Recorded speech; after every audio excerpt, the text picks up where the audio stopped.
Good morning. Good morning, y'all. I'm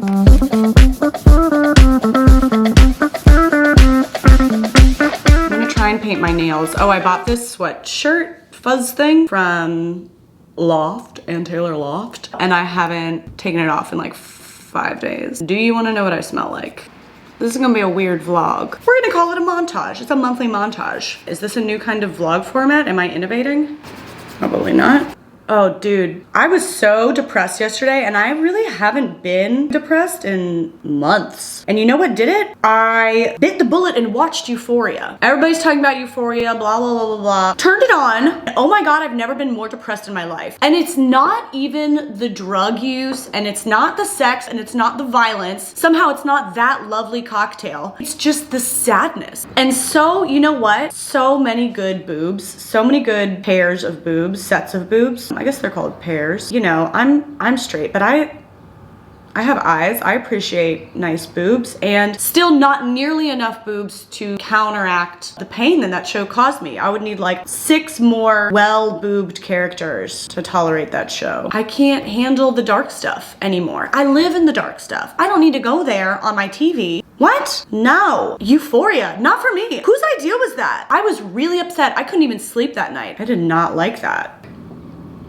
Hey, you guys, today's video is made possible by Ritual. Ritual is an awesome company. They make daily multivitamins. I take the Essential for Women. Get it, get it, get it. Both my parents are medical professionals. My mom actually used to be a nutritionist before she was a teacher. So she was always big on like delivering the vitamins to us. I'm kind of in a vitamin family, a vitamin rich family, I would say. I was taking vitamin D, B12, magnesium, iron. So Ritual combines all these vitamins that I was taking individually plus a bunch more. I like the Ritual multivitamin because so many multivitamins, well, I don't know if you've had multivitamins before, but they usually taste terrible. Most multivitamins can often hurt your stomach, or like they're hard to digest, or you can only take them with food or whatever. Ritual has kind of solved all those problems. They have like a minty taste, they're very palatable, and they have a delayed release capsule, which means you can take them on an empty stomach and you're not gonna get an upset stomach. So both of those things basically just mean it's going to fit more seamlessly into your lifestyle. That's the definition of good design, is something that actually is made to fit into your life flawlessly and support it, not be like an obstacle that you have to work around. So I love that. It's like a well-designed vitamin. And I also love that they're really transparent about their ingredients. They're not putting weird, mysterious fillers into their vitamins. Their multivitamin is vegan-friendly, non-GMO, project verified, gluten-free, and formulated without major allergens. It's a good time. I recommend it. I'm taking 2 capsules a day, and you can take 2 capsules a day with 20% off of your first month's order if you use a code CarolineW20. It's a genius code. It's my name plus my last initial plus 20, which is the percent you're gonna get off your first month. Or you can go to ritual.com/CarolineW20. Big recommend, guys. Check out Ritual.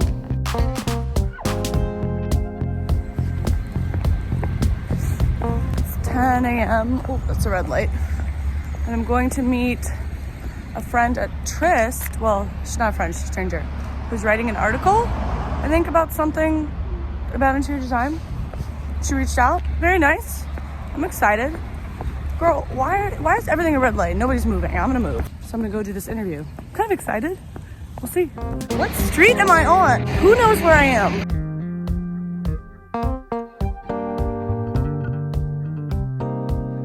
Oh man, that girl was so nice. I think I made a new friend. And she was funny. I love meeting funny people. Such a weird experience though, doing an interview. I all at once love the sound of my own voice and know that the things I say are often useless. But it was fun to do. I met a nice person.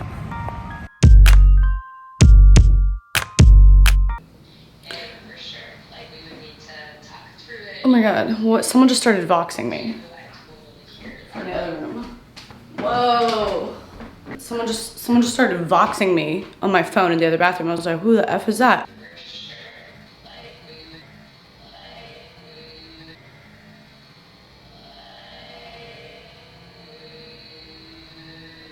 Okay, what am I doing? I'm getting ready. So, you know, I did this interview for this like interior design article thing, and they were like, oh, send us some photos that we can print with the article. And I sent them the photos I have, which are photos I've taken myself, and they suck. And they were like, okay, let us just come photograph some of your spaces. And I was like, well, all the spaces are in Ohio. So they're like, well, could we just come to your apartment and take some photos? I was like, yes.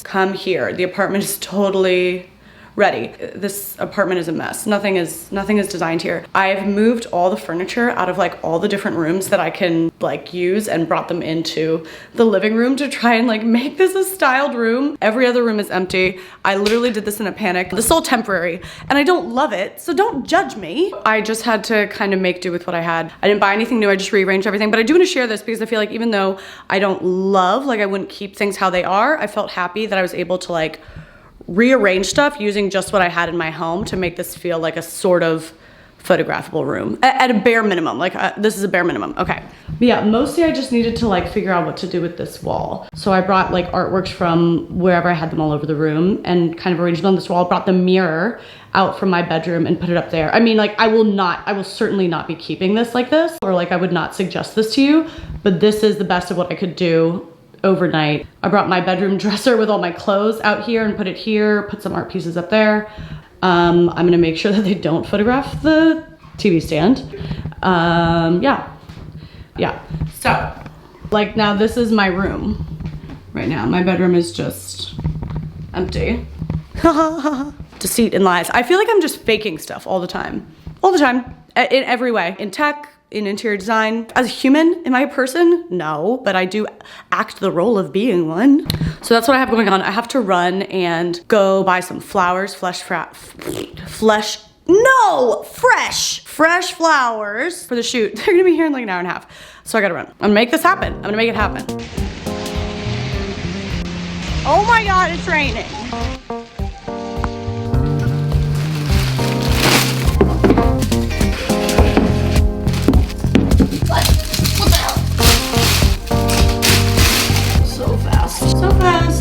Making a mess. Why is that color? Don't like that. Don't love it. Don't like it. Yeah. Too big. What about that? That's interesting. Not really what I wanted. Yeah! Nah, I don't know about that. Can you go in? These little babies. I don't know where these should go. Hey! Oh, I broke it.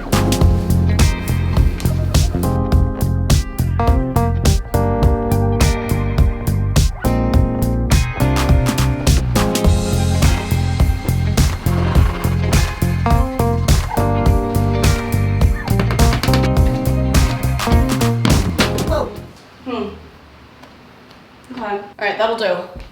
That'll do. I gotta go get dressed.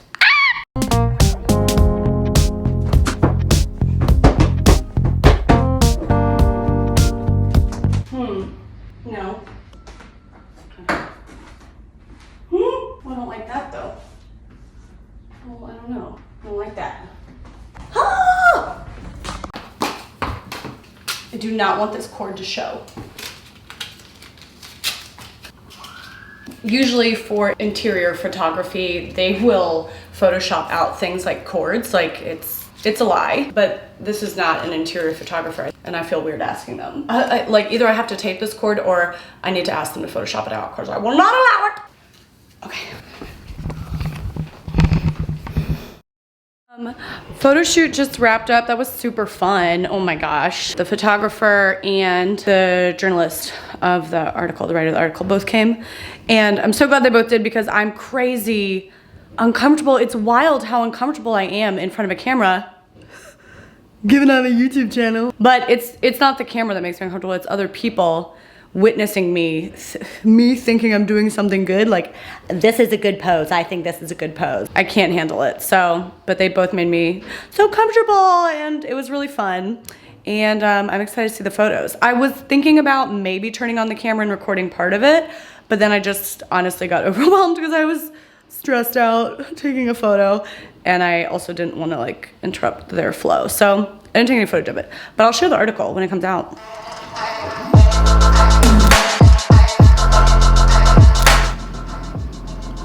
I do have dating updates.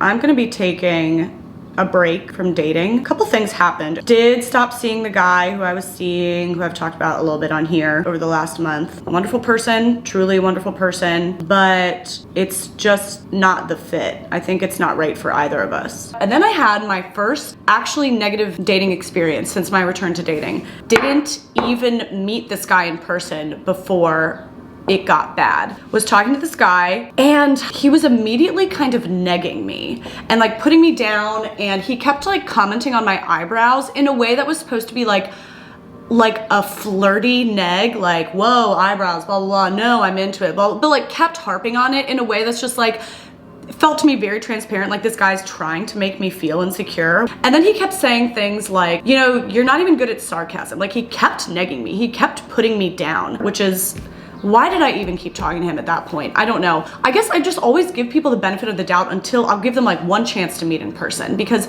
so much can be lost in translation through texting. Some people are so awkward with language that I'm just like, I will give you the benefit of the doubt of meeting in person. That was a mistake. Then he kept complaining that we weren't having any substantive conversation, and at which point I communicated to him that I don't like to invest too much in just texting before you meet in person, because I found people's personalities are so different in person that it's just a waste of time to text too long. So I communicated that to this guy. I was like, this is why I don't like texting, but I understand if that's important to you to make you more comfortable before meeting up. Yes, let's have more substantive conversation.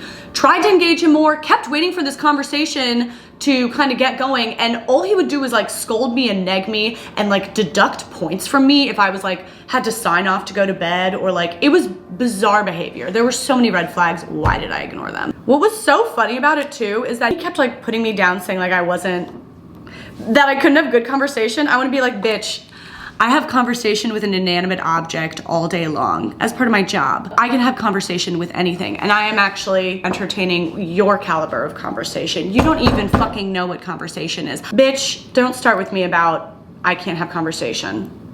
Please. This all only took place over like 3 days. And then I was like, hey, looking forward to meeting tomorrow. I was kind of pissed at this dude, but whatever. Not a good way to meet someone for your first meeting. And he was like, hey, listen, I really don't know how to feel excited about meeting tomorrow since we really haven't had any substantive conversation. As soon as he said that, I was like, I'm done. I'm not meeting this person, but I did want to, toxic trait. I did want to reply to him just to see what he would say, because I felt like his response would be very revealing. And I was like, hey, listen, totally get that. You are not required to be excited to meet me. In fact, you're not required to meet me at all. I heard what you said about substantive conversation. I tried to engage more. I keep waiting for this alleged substantive conversation to come up that you really want to have, but it seems like all you want to do is scold me and neg me. Went to bed that night. He hadn't responded. I went to bed and I had nightmares about a man I've never met. I had nightmares because it was so creepy and insidious, and the way that like the negging was kind of camouflaged as flirting, and he was funny and he was smart in a way, but then this negging would come out, and to me, I don't know if this sounds dramatic to you, but like to me that was like, to be saying those things so early on, to already be putting me down, like I'm like, this is like an abuser. This is someone who is setting up like the dynamic that he wants long term, which is like, I have to earn his approval. I have to earn the right to be in a conversation with him, earn the right for him to be excited to see me. Fuck you. Had nightmares about this man I've never met. I was so disturbed by it. And this is also a particularly like triggering dynamic to me. In the morning, woke up to a response from him, which was so revealing. He was just like, hey, really not a big deal. Oh, I called him out on his bad behavior and he's embarrassed, so now it's not a big deal and I'm overreacting. Gotcha. Hey, really not a big deal. Sorry if I upset you. Sorry if, fuck you. And then was like, I can tell by your response that you're actually very reasonable. Like, I'd love to meet up tonight. Oh, so now I've passed your test? I've met the benchmark. I wanted to be nice. I'm not gonna go off on this guy because this is an unreasonable person, stranger off the internet. I do not want to make them mad. So I was just like, totally cool. Sounds like we just had some miscommunications. You're obviously a great dude. Best of luck to you. That was extremely upsetting to me. And in the meantime, I don't even want to be dating. I like really have no time for it. I don't care for it. It doesn't bring me anything right now. I have so many other things I would rather spend my time doing. So that's me and dating. Are these freaking dry or what? I think I did a pretty good job. I think I did a good job. Yes, I did. Yeah, I think I did. Everything you need to know about a person, man or woman, I think it's all the information is there in the beginning. And Elizabeth, my sister, took it one step further and she was like, I think all the information that encapsulates them or like their dynamic and how they're gonna approach dating is there in their like first comment on your photo. You know, like on Hinge, you can start a conversation by commenting on someone's photo, and looking back on this dude, that is true. It was a photo of me in like pigtails or like braids. He reached out to me and he commented, first thing he said was like, oh man, didn't realize like braids could be such a look after 30. Oh, that was the other thing. He kept shitting on my age. which like I don't feel insecure about my age. So good luck with that one. And he was the same age as me. So to me, it felt so clear that he didn't actually have a problem with my age. He just wanted me to feel insecure about my age. Why did I even respond to him? This is my problem. Whatever, I'm trying to learn. But immediately shitting on my hairstyle and shitting on my age in a subtle way. But you know, when you just have that and that's all the information, you're like, you know, this isn't a bully. He's being flirty. He's like, that's how some people flirt. He's teasing, you know, but actually, I don't think I accept that kind of teasing now. I think that teasing needs to probably be underlaid with a foundation of trust and respect and like safety. So yeah, literally in his first comment was like putting me down, putting me in like an apologetic state or something, or a defensive state. Really like creepy feeling, really gross feeling. What a gross person. Okay, that's all I have to say. Is that enough words? It is.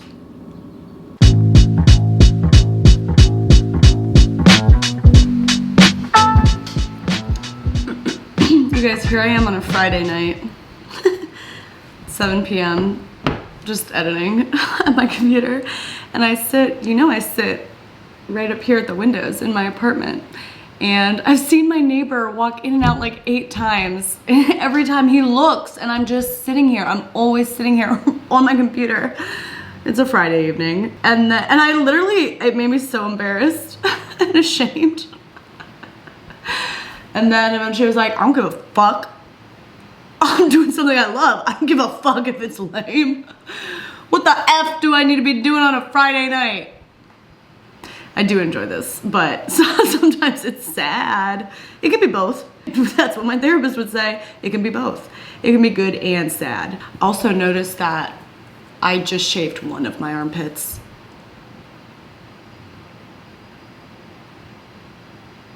What does it mean? Does it mean that I'm thriving? Does it mean that I'm blooming? Yeah, I'm actually gonna turn this off because my neighbor's gonna come back and I don't want him to see me sitting inside alone at my computer and also filming myself. It's too much. I can't handle it.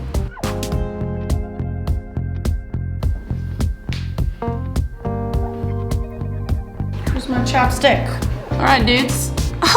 Just sitting here working. And I saw FedEx pull up and I was like, oh, that makes me think about my coffee table. I forgot to order that. And then it was my coffee table. That's not really a good story. Here's the coffee table. Listen, I've had a day. I cried. I had a cry work day. I just call those days now. Feeling a little raw. So I would like this table to work out. Oh, it's big. How do I open it? Why am I doing this such a bad way? It's upside down. Ooh, that's a weird smell. That's an unexpected smell. An unexpected smell. That would be the title of my memoir. Okay. All did. So, I don't know if you can tell, but it is round. I don't know if you can tell, which I know is gonna make the oval gang upset. Everybody wants me to get an oval. Just because the couch is long doesn't mean the table has to be long. So this is my thinking. I know I'm gonna have a long credenza and I have like a long couch. So I don't want long. I want balance. I want a hamburger. Bun, patty, bun. You don't have to fill all the space all the time. Negative space is dynamic space. Also, all the old tables I looked at, they taper too much on the end. It's really not the same kind of usable surface area. Even if it's the same square footage of surface area, it's like squeaked out. I think the term is squeaked. It's squeaked out. I want to use it like to be able to sit here and eat and have people eat, and on the end of an oval table, it's not as functional. It's so much narrower. I don't like that. I want to spread out in a good chunk of real estate. Not into the oval tables. Not my shape. Will I ever unwrap this? Probably not. I'm just gonna sit and enjoy these moments before everyone gets mad at me about this table. Dude. I think I like it. Hell yeah, pimp. Let's immediately style it, and then I'm gonna talk about why I chose this table. Okay, let's see. What can we do? Oh, that's dope. It's pretty. Which one do we like? That's my new IKEA one. Get out of here. I think we'll do the white. Cause I like that nice pop. I love a good pop. Always looking for a hot pop. Maybe that's it. Is that all I'm gonna do? Everything else in here is so traditional. And as I've said many times, I am a big believer that like you should really avoid trying to do one style. Granted, there's no rules and do whatever you want. I really don't care, but live your life. I will never tell you what to do with your life, but for myself, I don't like to do all one style. It falls flat. I don't know, it just doesn't feel very interesting to me. So I would say try to go for like an 80-20, 70-30. The base of my room is very traditional, obviously. And then I try and go more modern with my accessories. I wanted something modern and sleek for the coffee table. I also want it to be super durable. I love that this is steel. I'm not gonna be able to F this up too easily, although I'll probably still find a way. Super minimal, can still sit on the floor and like have dinner. I like to do that a lot when my friends come over. I'm very comfortable on the floor. I would like my knees to be close to my chest at all times. Oh, and then I think a lot of people also recommended like a glass table.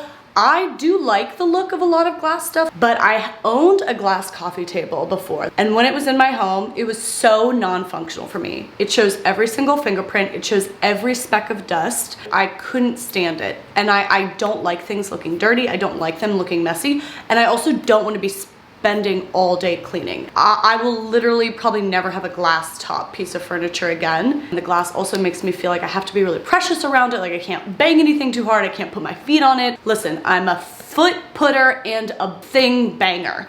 I'm gonna be rough with this. And that's okay, because that's who I am. Again, this was an investment for me. This is probably the most expensive piece of furniture that I've bought. But super durable, hopefully super versatile, can go into a lot of different spaces. And I'm really stoked about it.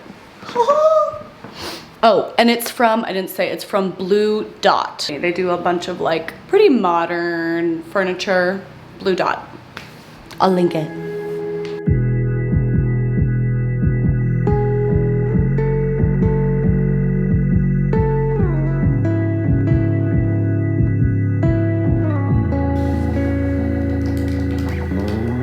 This footage of me editing at midnight feels like an appropriate time for a confession. I feel like I'm stumbling, and I'm bracing for a fall. I know that in the grand scheme of the internet, my presence is nothing, but in the grand scheme of my life, I can't quite tell you what it feels like to gain hundreds of thousands of witnesses overnight. And not just witnesses, but expectations. It's the one thing content creators will never talk about, because what if it sounds like complaining? What if it sounds ungrateful? To admit that it's depleting you feels like the fastest way to make people hate you, so nobody says it. It feels wonderful and it feels scary, and the thing I'm scared of is myself. Turns out I am not in fact immune to the addiction of validation, and what I'm more susceptible to is the glittery lure of traction, the siren hope of something finally working. Traction, especially after a decade of feeling none in my professional life. I'm well acquainted with my ability to burn out, to feel captive to keeping the momentum. I feel afraid of my ability to lose myself and to lose sight of the things that matter. So overwhelmed with work that I have no time to take on the design projects for which I started making videos in the first place. And sometimes when I cry, I now catch myself thinking, should I be filming this? I love making videos. It feels like stand-up and design and poetry and narrative and therapy all in one. But it also feels like a drug that I probably can't be trusted with. I really don't know what I'll do. I'm just stumbling around right now. And I share this because I don't feel that I can make videos honestly without saying this thing that is true. Otherwise, my lifespan on here is going to be quite short. I share this in hopes that you might accept me as I try to sort it all out. Accept me not as a character on TV, but as a person. And as I clumsily try to remember which one I am. I feel like I'm stumbling, and if I don't regain my footing, I am going to fall. That's all I know right now. Thank you guys for listening.